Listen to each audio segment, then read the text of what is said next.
یہ ہے کولار سہارا کی۔ اس کی یہ عادتیں چھڑانا مشکل ہو جاتا ہے، والدین بھی بیزار ہو جاتے ہیں، سوسائٹی والے بھی بیزار ہو جاتے ہیں، محلے والے بھی بیزار ہو جاتے ہیں۔ نوجوان بچے جن کے ابھی تک شادی نہیں ہوئی، جن کا ابھی تک نکاح نہیں ہوا، اب وہ نکاح کے قابل رہی نہیں، اور بہت سارے طلاق کے، خلا کے جو واقعات ہمارے سامنے آتے ہیں، اب اس کی وجہ پوچھی جاتی ہے تو یہی اس کی وجہ آتی ہے کہ باقاعدہ کہا جاتا ہے کہ حضرت یہ میرے لائق نہیں رہا، اس کی مردانہ قوت ختم ہو گئی ہے، اس نے اپنی جوانی برباد کر دی ہے۔ ذرا بتاؤ، شادی کا مقصد ہی ہے؟ اگر شادی کرنے کے بعد اگر وہ اپنی بیوی کی ضرورت پوری نہیں کرے گا تو بیوی کہاں سے رکھے گی اسے؟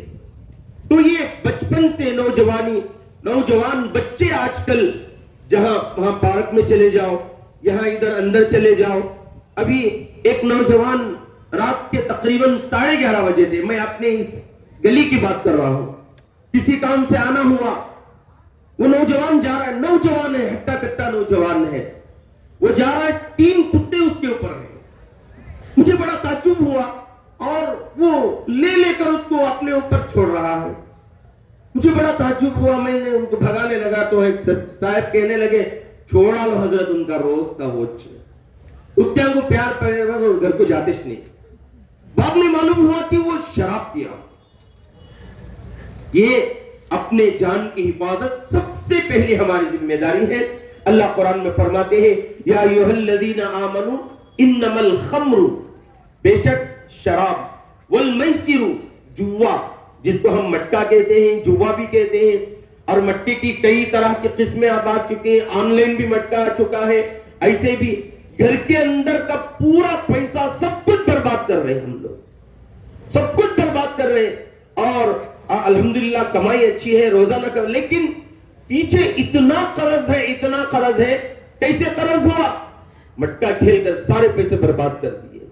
تو اللہ فرماتے ہیں انما الخمر، بے شک شراب، والمیسر، جوا، والانصاب والازلام، اور یہ زمانے جاہلیت کے 2 کھیل تھے جس کے اندر تیر چھوڑے جاتے تھے، اور وہ زمانے جاہلیت کے جو 2 کھیل تھے، فرمایا رجس من عمل الشیطان، یہ شیطان کے کھیل کا ایک حصہ ہے۔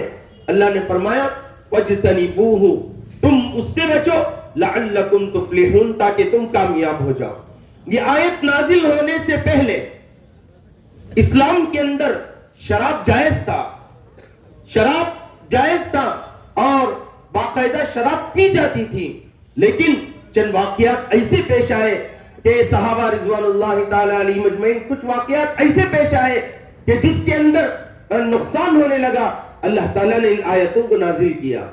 اس کے بعد ایک نقصان یہ بھی ہوا کہ شراب پی کر نماز کے اندر شریک ہو جاتے تھے، تو اللہ تعالیٰ نے آیت نازل فرمائی یا ایھا الذین آمنوا لا تقربوا الصلاۃ وانتم سکارى، ایمان والو جب تم نشے کی حالت میں ہو تو تم نماز کے قریب بھی مت جاؤ۔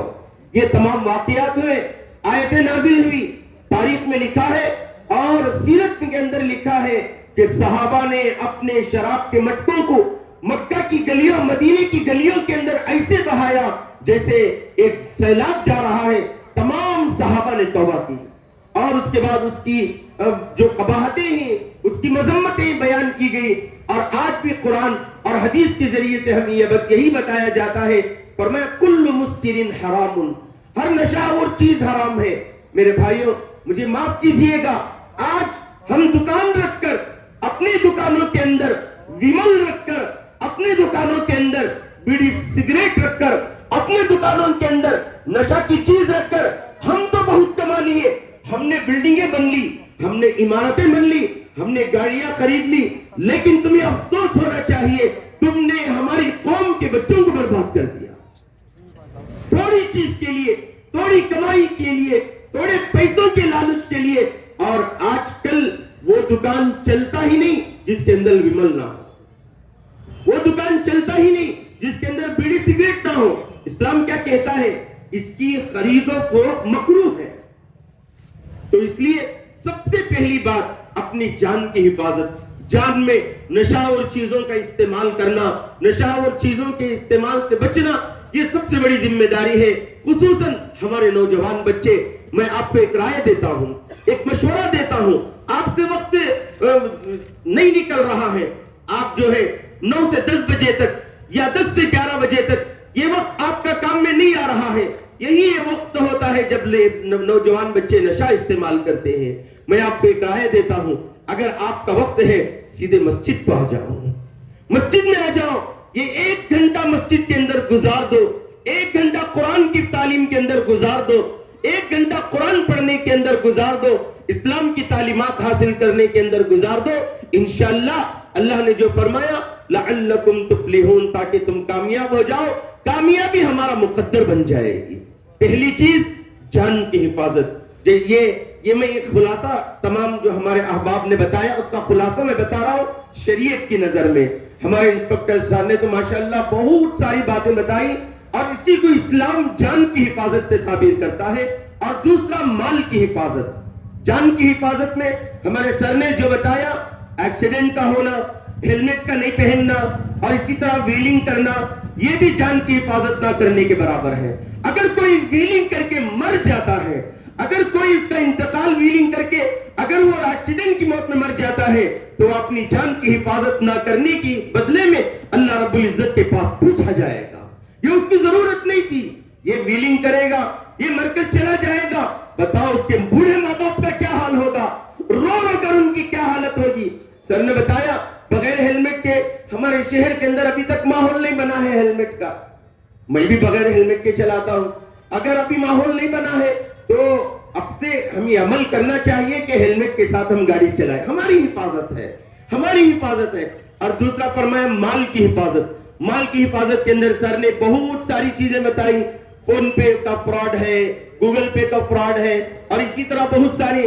اس کے اندر بتایا گیا، اللہ کے نبی علیہ السلام نے فرمایا لا یلدغ المؤمن من حجر مرتين. مؤمن 2 سوراخ سے 1 مرتبہ دھوکہ نہیں کھا سکتا. 1 مرتبہ دھوکہ کھا لیے فوراً سمجھ جانا چاہیے. اپنے مال کی حفاظت. چوری کے بارے میں سر نے بتایا اپنے مال کی حفاظت اپنے گھر کے اندر کرنا یہ ہماری ذمہ داری ہے. آج یہ تمام چیزیں جو پیش آ رہی ہیں یہ بے روزگاری کی وجہ سے پیش آ رہی ہیں. روزگاری نہیں ہے، صبح سے شام تک کچھ کماتا نہیں ہے. اب گھر کے اندر تھوڑا اس کے اوپر ظلم ہوا، تھوڑا اس کے اوپر پریشر پڑا کہ کچھ لانا ہے، اب وہ چوری کے لیے نکل گیا. اس لیے ایک چوری کرنا تو ایک بڑا برا اور قبیح عمل ہے ہی، لیکن اس سے پہلے اپنے مال کی حفاظت کرنا، اپنے گھر کے اندر اپنی چیزوں کی حفاظت کرنا یہ ہماری ذمہ داری ہے. تیسرا اپنے وقت کی حفاظت کرنا ہے. وقت کی حفاظت کے تعلق سے ہمارے سر نے بتایا سوشل میڈیا کا استعمال.